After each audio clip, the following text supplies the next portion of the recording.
Hello from Kingfisher, Oklahoma. Excited to be with you today. Today we're jumping into Proverbs. So, Proverbs is wisdom poetry. A lot of them are by Solomon, although some are from others. And this is a great chance for us to learn some wisdom, things that we can put into practice and use in everyday life to have a better life experience and to really learn from others who've gone before us. So that's kind of one of the takes on what it is, and it will teach us about human life, how to treat others. All sorts of topics will come up as we go through this. Now, it is sort of poetic, and it's kind of lumped in these poetry, wisdom sort of books. So we're going to approach it the same way we did the Psalm. I'm just going to kind of read through this one, and we're going to talk about it. I'm going to try to let the sayings speak. So we'll see how this one goes. Again, excited to be in it. Looking forward to what we've got going. So here we go. Proverbs, chapter 1.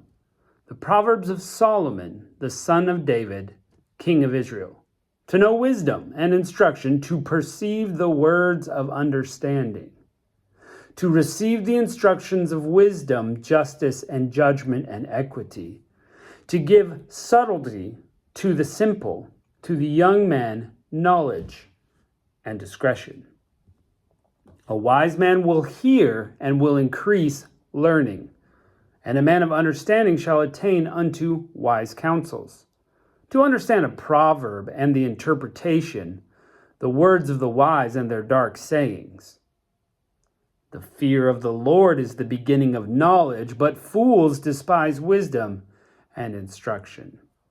My son, hear the instruction of thy father. Forsake not the law of thy mother, for they will be an ornament of grace upon thy head and chains about thy neck. My son, if sinners entice thee, consent thou not. If they say, come with us, let us lay in wait for blood. Let us lurk privily for the innocent without cause. Let us swallow them up alive as the grave, and whole as those that go down to the pit. We shall all find precious substance. We will fill our houses with the spoil. Cast thy lot in among us, and let us have one purse. My son, walk not thou in the way with them. Refrain thy foot from their path, for their feet run to evil and make haste to shed blood. Surely in vain the net is spread in the sight of any bird, and they wait for their own blood. They lurk privily for their own lives. So are the ways of everyone that is greedy of gain, which taketh away the life of the owners thereof. Wisdom crieth out, she uttereth her voice in the streets. She crieth in chief place of concourse, in the openings of the gates. In the city she uttereth her words, saying, how long, ye simple ones, will ye love simplicity? And scorners delight in their scorning. The fools hate knowledge. Turn you at my reproof. Behold, I will pour out my spirit unto you, and I will make my words known unto you. Because I have called and ye refused, I have stretched out my hand, and no man regarded. But ye have set not at all my counsel, and would none of my reproof. I will also laugh at your calamity.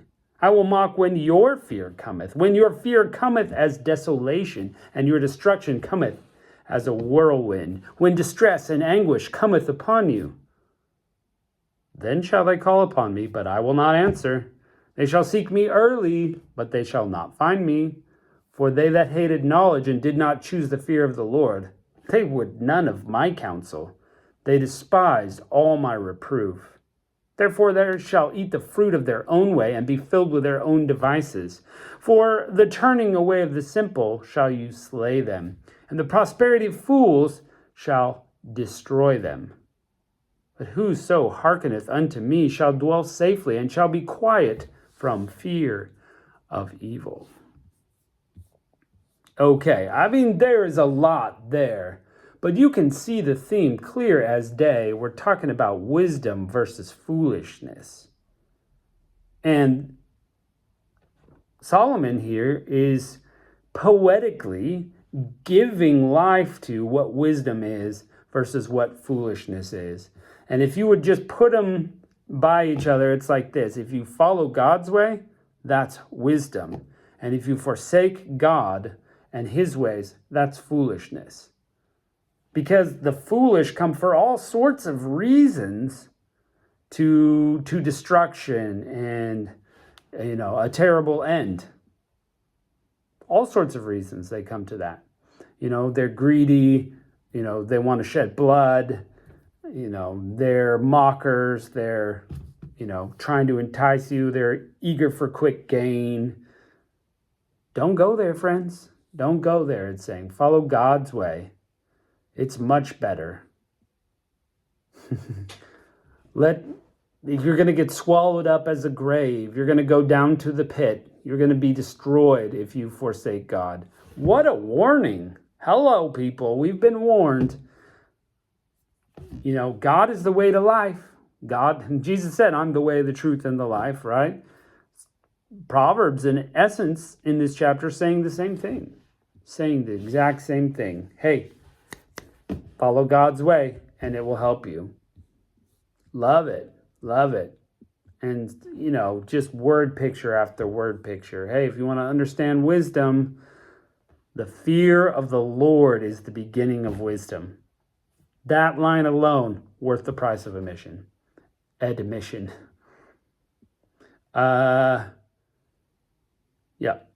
Fools despise wisdom and instruction. There you go. Fear God or be a fool. Your choice. Your choice. Okay, let's do one more here. Proverbs chapter 2. My son, if thou wilt receive my words and hide my commandments with thee, so that thou incline thy ear unto wisdom and apply thy heart to understanding, yea, if thou criest after knowledge and liftest up thy voice for understanding, if thou seekest her as silver and searchest for her as hid treasures, then shalt thou understand the fear of the Lord and find the knowledge of God. For the Lord giveth wisdom. Out of his mouth cometh knowledge and understanding. He layeth up sound wisdom for the righteous. He is a buckler to them that walk uprightly. He keepeth the paths of judgment and preserveth the way of his saints. Then shalt thou understand righteousness and judgment and equity, yea, every good path.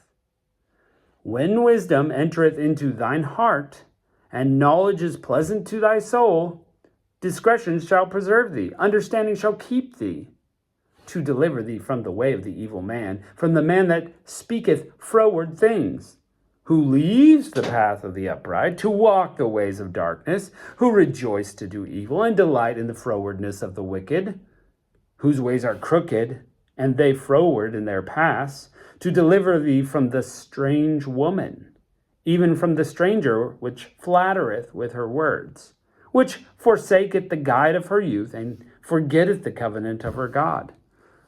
For her house inclineth unto death, and her paths unto the dead. None that go into her return again. Neither take they hold of the paths of life. Thou mayest walk in the way of good men, and keep the paths of the righteous. For the upright will dwell in the land, and the perfect shall remain in it. But the wicked will be cut off from the earth, and the transgressor shall be rooted out of it. Very similar in a lot of respects. Just a different sort of take, a few different words here and there, and thoughts here and there, and actually almost some parallelism in there from our Psalms days. Just kind of like saying one thing and then saying it a different way, but amounting to similar things. Look, you can seek wisdom as for silver. You can seek wisdom as for treasure. Then you'll understand the fear of the Lord. Then you'll have life. Then things will go better for you. Look, friends, wisdom is gone these days. Who has it? Who has wisdom? There's all sorts of bad choices being made out there. Well, Proverbs is clearly saying only God's way is wisdom. It is what we should be building on. He's like a shield to us that walk uprightly. He preserves the path of the saints if you follow him. Of course it's the better way. Of course it's the better way. But many choose this other way, this evil way, right? People are delighting in the crooked paths. And there's a strange woman who's flattering with her words and trying to take you in. The fools are going that way. Stay away from that. There's no return from that path of folly, of, awful choices. Only God's path leads to life. The other is to destruction. I mean, that's very clear from both of these Proverbs, that where the wisdom is with God and the foolishness is without. So, simple lesson for us today. Seek the knowledge and wisdom of God like it's treasure, like your life depends on it, because your eternal life does. Seeking God is the only way you get that. So, well, some great Psalms, deep, great words, bringing up great word pictures. Loving it. Good job, Proverbs. Good job, Solomon. Enjoying it. Hope you are too. So, thanks for joining us today, and we'll catch you next time.